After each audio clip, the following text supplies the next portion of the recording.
ਅਗਲੇ ਕੁਝ ਸਾਲ ਤੱਕ ਇਲੈਕਟ੍ਰਿਕ ਕਾਰਾਂ ਪਾਕਿਸਤਾਨ ਦੀਆਂ ਸੜਕਾਂ ਉੱਤੇ ਵੀ ਫਰਾਟੇ ਭਰਨਗੀਆਂ ਤੇ ਮਹਿੰਗੇ ਪੈਟਰੋਲ ਤੇ ਚੱਲਣ ਵਾਲੀਆਂ ਕਾਰਾਂ ਤੋਂ ਜਾਨ ਛੁੱਟ ਜਾਏਗੀ। ਉਹ ਕਿਵੇਂ?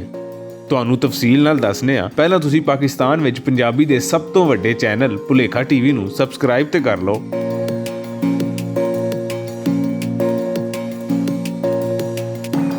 ਮੁਤਬਾਦਲ ਤਵਾਨਾਈ ਦੇ ਜ਼ਰਾਏ ਹਮੇਸ਼ਾ ਤੋਂ ਸਾਇੰਸਦਾਨਾਂ ਦੀ ਤਵੱਜਾ ਦਾ ਮਰਕਜ਼ ਰਹੇ ਨੇ। ਕੁਝ ਅਰਸੇ ਤੋਂ ਅਸੀਂ ਹਾਈਬ੍ਰਿਡ ਦੇ ਨਾਂ ਤੋਂ ਐਸੀਆਂ ਕਾਰਾਂ ਵੇਖ ਰਹੇ ਹਾਂ ਜਿਨ੍ਹਾਂ ਵਿੱਚ ਪੈਟਰੋਲ ਦੀ ਖਪਤ ਘੱਟ ਤੇ ਸਫ਼ਰ ਜ਼ਿਆਦਾ ਤੈਅ ਹੁੰਦਾ ਹੈ ਤੇ ਹੁਣ ਆਡੀ ਤੋਂ ਲੈ ਕੇ ਵਾਲਵੋ ਤੱਕ ਹਰ ਕੰਪਨੀ ਨੇ ਇਲੈਕਟ੍ਰਿਕ ਗੱਡੀਆਂ ਬਣਾਉਣ ਤੇ ਕੰਮ ਸ਼ੁਰੂ ਕਰ ਦਿੱਤਾ ਹੈ।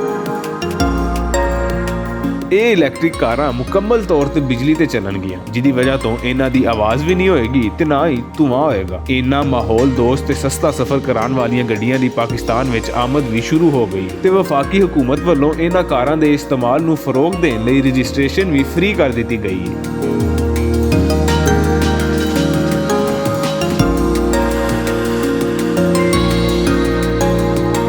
ਫਿਲਹਾਲ ਤੇ ਇਹ ਕਾਰਾਂ ਜ਼ਰਾ ਮਹਿੰਗੀਆਂ ਨੇ, ਪਰ ਫਿਰ ਵੀ ਘਬਰਾਉਣ ਦੀ ਕੋਈ ਲੋੜ ਨਹੀਂ। ਬਲੂਮਬਰਗ ਨਿਊ એનર્ਜੀ ਫਾਈਨਾਂਸ ਦੀ ਰਿਪੋਰਟ ਦੇ ਮੁਤਾਬਿਕ 2030 ਤੱਕ ਇਹ ਕਾਰਾਂ ਪੈਟਰੋਲ ਨਾਲ ਚੱਲਣ ਵਾਲੀਆਂ ਕਾਰਾਂ ਤੋਂ ਵੀ ਸਸਤੀਆਂ ਹੋ ਜਾਣਗੀਆਂ ਤੇ ਹਰ ਕਿਸੇ ਦੀ ਪਹੁੰਚ ਵਿੱਚ ਵੀ ਹੋਣਗੀਆਂ, ਕਿਉਂਕਿ ਇਹਨਾਂ ਕਾਰਾਂ ਵਿੱਚ ਇਸਤੇਮਾਲ ਹੋਣ ਵਾਲੀ EV ਟੈਕਨੋਲੋਜੀ ਸਸਤੀ ਹੁੰਦੀ ਜਾ ਰਹੀ ਹੈ।